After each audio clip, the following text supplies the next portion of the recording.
Βιοασφάλεια. Η καλύτερη άμυνα για την διατήρηση της υγείας των ζώων μας. Προστατεύουμε το κοπάδι μας. Προστατεύουμε το μέλλον μας. Για να προλάβουμε την επιζωοτεία, τηρούμε αυστηρά μέτρα βιοασφάλειας. Περιορίζουμε στην εκμετάλλευση τα ζώα μας. Δεν επιτρέπουμε την είσοδο σε κανένα χωρίς απολύμανση. Απολυμένουμε καθημερινά οχήματα, ρούχα, υποδήματα και εξοπλισμό πριν μπούμε στο στάβλο.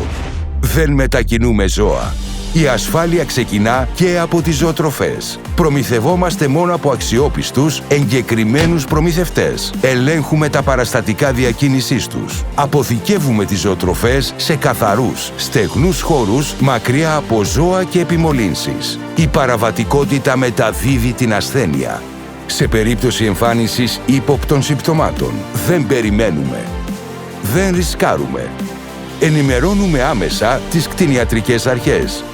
Η σιωπή μεταδίδει το νόσημα και έχει καταστροφικές συνέπειες για την κτηνοτροφία του τόπου σου. Η βιοασφάλεια δεν είναι επιλογή, είναι υποχρέωση.